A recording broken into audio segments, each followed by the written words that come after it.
Hello students, welcome back to my YouTube channel. In our last video, we have studied evidences of evolution. Today, we are going to study Darwin's theory of natural selection. Dear students, Charles Darwin had collected innumerable specimens of plants and animals, and depending upon the observations of those specimens, he published the theory of natural selection, which preaches the survival of fittest. For this purpose, Darwin had published a book titled Origin of Species. अपनी theory को explain करते वक्त Darwin ने बताया कि all the organisms compete with each other in a life-threatening manner, and in this competition only those organisms sustains which shows modification essential for winning the competition. यानी Darwin का कहना था कि सभी ऑर्गेनिजम्स एक दूसरे से जानलेवा हद तक खतरनाक तरीके से कंपटीशन करते हैं और इस कंपटीशन में वही बच पाता है जो खुद में जिंदा रहने के लिए मॉडिफिकेशन कर पाता है। चलिए इसको अच्छी तरह से समझने के लिए हम एक एग्जाम्पल लेते हैं। किसी जगह पर कुछ झाड़ियाँ थीं और उन झाड़ियों में रेड कलर के कुछ इंसेक्ट्स रहा करते थे।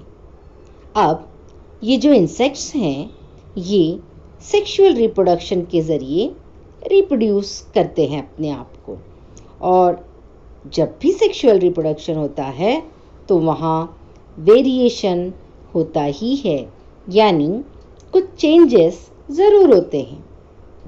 तो अब यहाँ पर भी ये हुआ।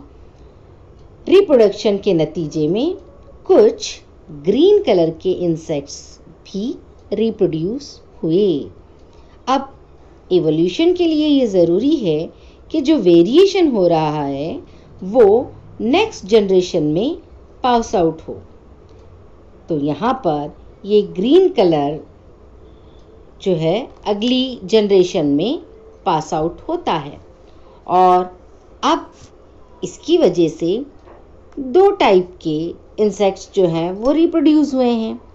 कुछ जो है वो ग्रीन कलर के हैं और ओरिजिनली जो थे वो रेड कलर के। वहीं पर कुछ शिकारी परिंदे भी रहते हैं जो इन इंसेक्ट्स की ताक में रहते हैं। इन इंसेक्ट्स को वो खा जाते हैं। अब बच्चों बताओ, ये जो शिकारी परिंदे हैं उन्हें कौन से इंसेक्ट्स झाड़ियों में झट नजर आएंगे?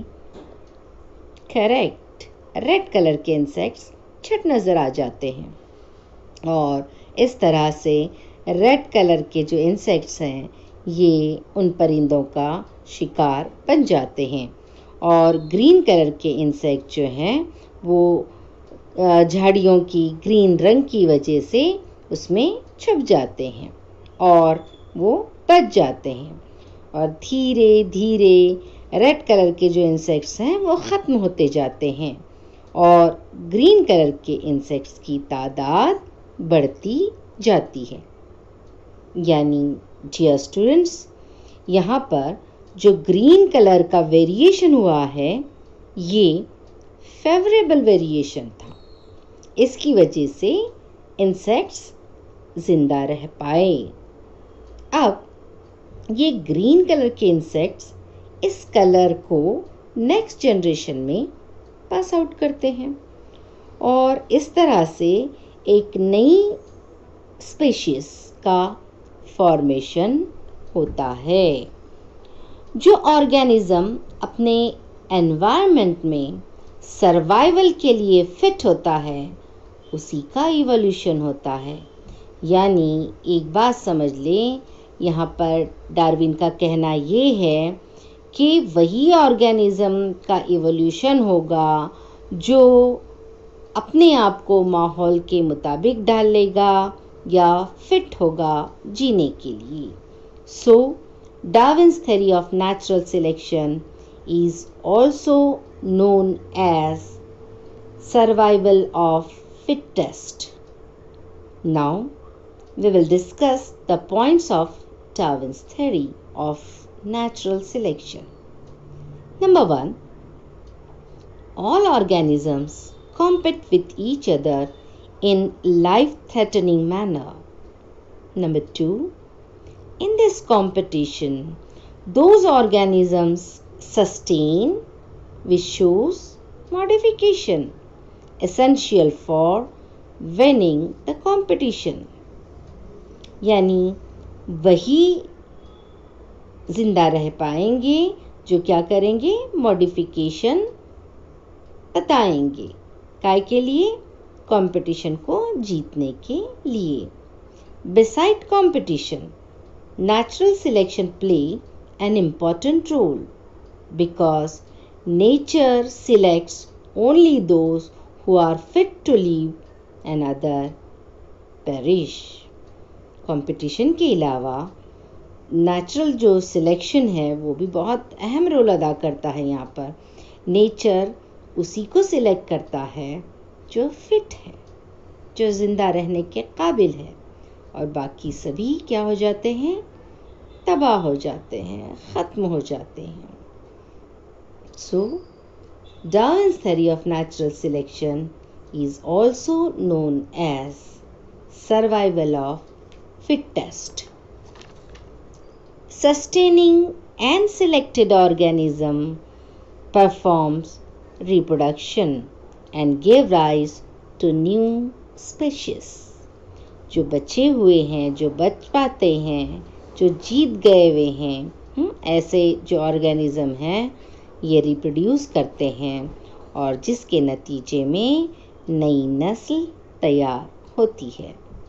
Theory of natural selection was widely accepted for long duration, but some objections were raised against this theory. After some time, कई सालों तक ये जो theory of natural selection है उसको एक्सेप्ट किया गया, लेकिन कुछ सालों के बाद में उस पर कुछ ऑब्जेक्शंस उठे.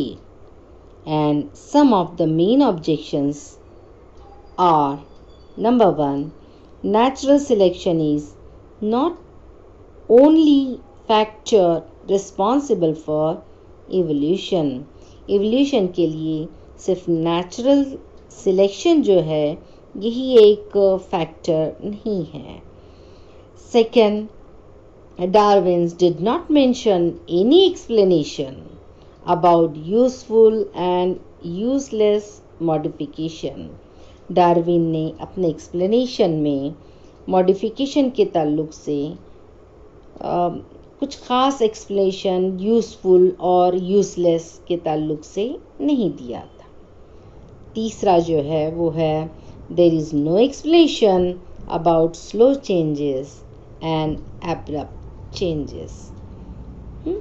अचानक से होने वाली तब्दीली या फिर स्लो तब्दीली या आहिस्ता होने वाली तब्दीली के ताल्लुक से भी डार्विन ने कोई एक्सप्लेनेशन नहीं दिया था. तो ये थे उसके ऑब्जेक्शंस इस थ्योरी के ताल्लुक से. Irrespective of all these objections, Darwin's theory work on evolution, और we can say that Darwin's work on evolution has been a milestone. ये तमाम ऑब्जेक्शन के बावजूद डार्विन्स का जो वर्क था एवोल्यूशन के ताल्लुक से ये एक संग मील की हैसियत रखता है. I hope you understood this Darwin's theory very well. Thank you.